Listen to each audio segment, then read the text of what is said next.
Pause for a second. Have you ever argued with someone for minutes, maybe even hours, only to realize later that both of you were arguing about two completely different meanings of the same word?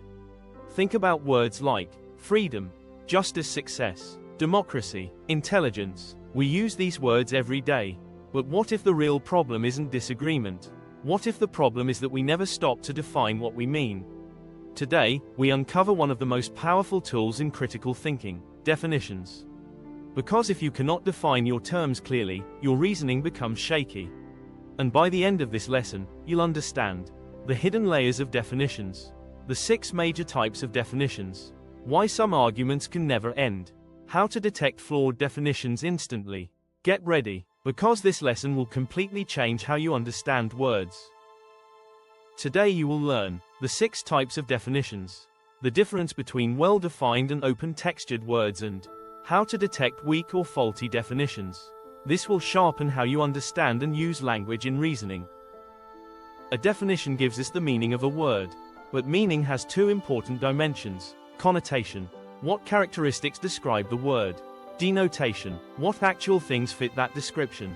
Think of it like this: if a word is a map, connotation equals the directions, denotation equals the destination. You need both. Without one, meaning becomes incomplete.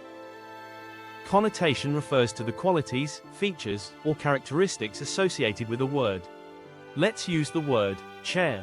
Its connotation could be a piece of furniture designed for one person to sit on, usually with back support. Notice something: this definition describes the chair. It tells us what makes something a chair. Denotation is the actual collection of things that fit the definition. Using our chair example, if connotation describes a seat with back support for one person, then denotation includes wooden dining chair, plastic chair, office chair, foldable chair. All these objects belong to the denotation. Easy way to remember: connotation asks, what does it mean? Denotation asks, what belongs to it? Example: word, dog. Connotation: a domesticated mammal, often kept as a pet. Denotation: every real dog in existence. That is the difference. Every definition has 2 parts: definiendum, right-pointing arrow, word being defined; definiens, right-pointing arrow, explanation of meaning. Example: justice is giving each person what they deserve. Justice equals definiendum, rest equals definiens. 6 types of definitions. There are 6 types of definitions. They are: 1. Lexical, 2. Ostensive, 3. Operational, 4. Theoretical, 5. Stipulative, 6. Ideal. Each serves a different purpose in reasoning. Lexical definition: dictionary meaning of a word. Example: honesty equals truthfulness.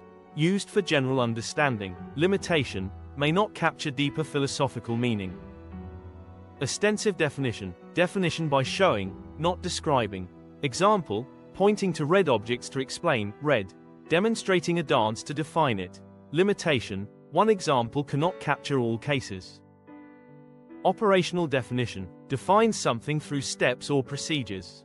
Example: making Gary soakings. Add Gary. Add sugar, milk, peanuts. Add water and mix. Used in science, cooking, and instructions. Meaning equals action, process. Theoretical definition: meaning based on scientific or academic theory. Example: water equals hydrogen oxide. Heat equals molecular kinetic energy. Same word can change meaning by discipline. Example: work, daily life equals effort. Physics equals force times distance. Stipulative definition: a temporary agreed meaning for clarity. Example: defining poverty for a debate. Ideal definition: the deepest or perfect meaning of a concept. Example: what is true justice? Stipulative equals practical agreement. Ideal equals philosophical essence. Well-defined versus open-textured words. Well-defined terms, fixed meaning. Example: triangle, even number. Open-textured words, flexible, debated meanings. Example: justice, democracy, success. Critical thinking is needed for open-textured words. Problems with definitions. 1. Too narrow right-pointing arrow excludes valid cases.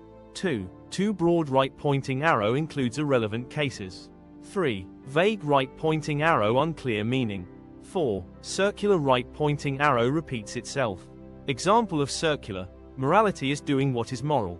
Weak definitions damage reasoning. Verbal dispute: argument caused by different meanings of words. Substantive dispute: real disagreement about facts or ideas. Many arguments online are just verbal confusion. Clarify definitions first, argument often disappears. Most arguments are not won by louder voices. They are won by clearer definitions. Words shape thinking. Thinking shapes reasoning. Reasoning shapes decisions. So next time you hear words like justice, freedom, truth, success, stop and ask, what exactly do you mean? That question is the foundation of critical thinking. If this lesson sharpened your thinking, subscribe to Knowledge Room. Because great thinkers are not born, they are trained.